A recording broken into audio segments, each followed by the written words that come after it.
Yeah, the game got a little sloppy there at the end for us, obviously, but I thought we pitched extremely well. Take away maybe one guy, maybe two, but we threw, I guess, 2, 4, 6, 8, 9 pitchers. I felt like that Wiggins came out and did a really nice job. Pretty much sat 96, 98. Scoreboard's never right. I thought Heston Toll did a tremendous job as well. Came in, quick inning. Lockhart probably about as good as he's been in a while. Maybe his stuff was really good tonight, and that was really good to see. And Vermillion, came in and just let it go and threw the ball extremely well.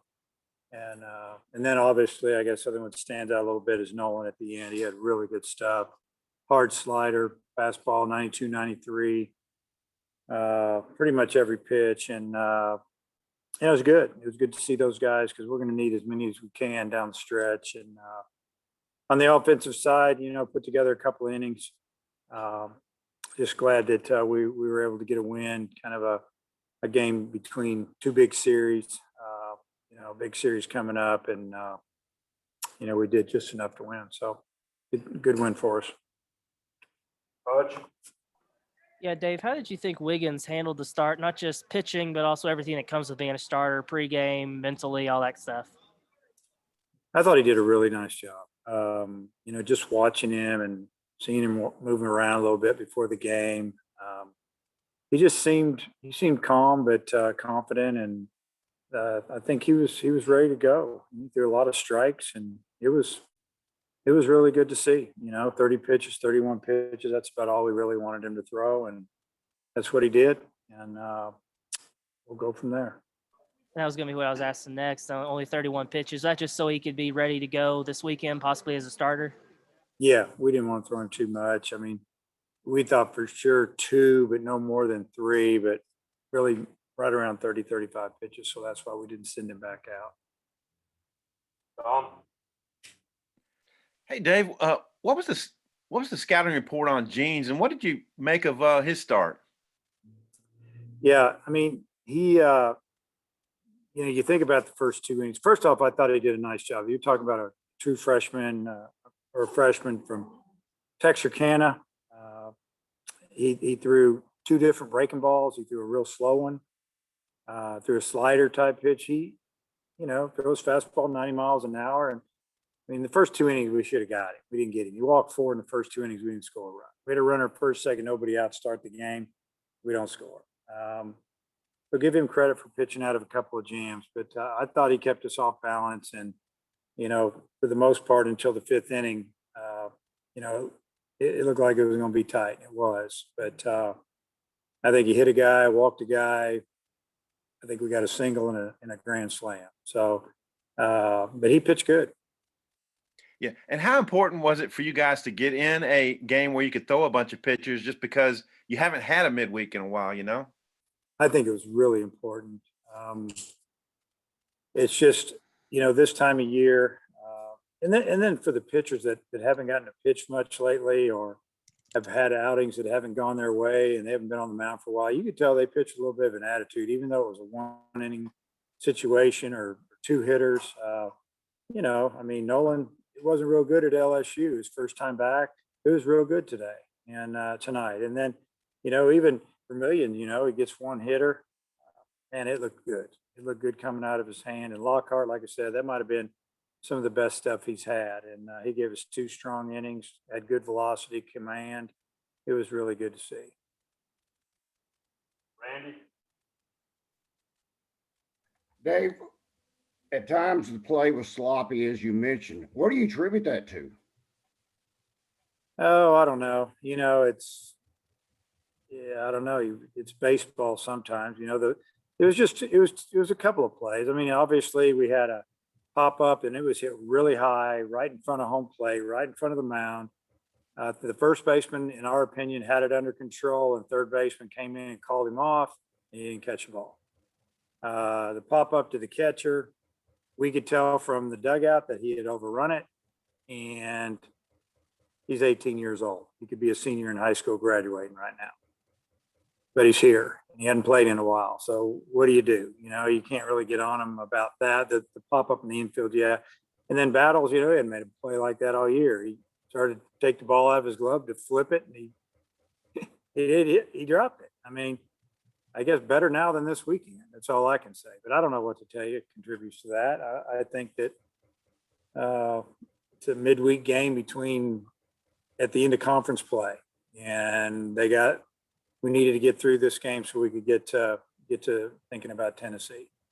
Speaking of the grand slam by Caden, he hit the ball to right field. That's not where I think his normal power zone is, right field. Well, if you come and watch us hit early, we have a round that's pretty much all Oppo ran, and he hits them in that net all day. We've seen him really develop into a guy that can stay inside the ball, and that was a slider he hit, and he stayed inside of it and hammered it. We knew it was that right when we left the bat, just because where he hit it. But yeah, that was really good to see. Yeah, most of his home runs are going to be the pull side, as most players are. But he'd been stuck on 9 for a while. He finally got to double digits. That was good to see.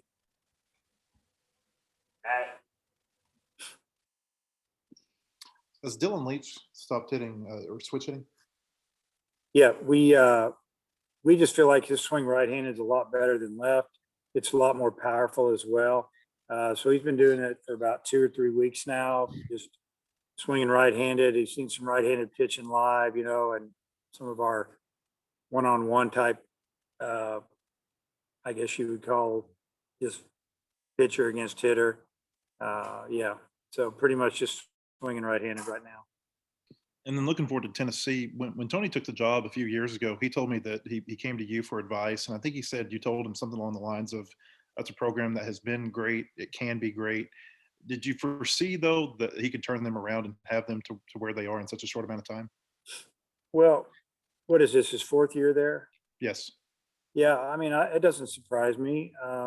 What I told him is to, just go in there and work. And I'd say a whole lot. Don't talk about the former coaches, players that are still in the program. Just work, and the ones that are good enough are still going to be there. And then go get your own, mix them together, and you're going to have a good team. And that's what they got.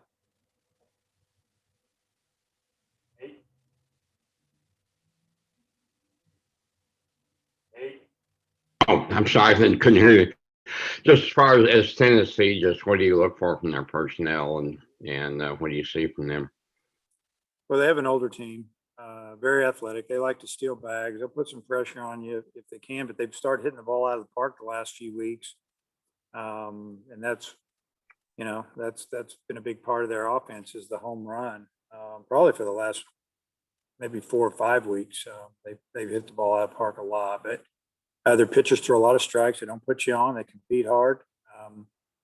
They've been really good at home. They've been good everywhere, obviously. So, I mean, they're well coached.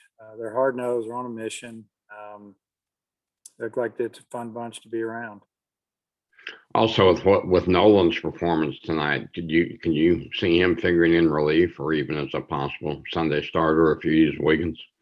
Yeah, I definitely could see him coming out of the pen and us having confidence in him. I mean, what he threw tonight that's as good as I've seen him throw in a long time. Velocity was good. Location was good. Even the pitches that were called balls, they were in the zone, just down, and maybe not even down. If they were, they might have been a ball down. And they were a hard slider.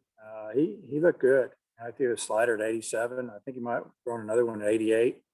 And they were in the zone. One was fouled off, one was swing and miss. So excited for him. He's been working hard, and you got to give him a lot of credit. It was a rough outing he had at LSU, and this is the first time he's gotten in a real game since, and boy, he took advantage of it.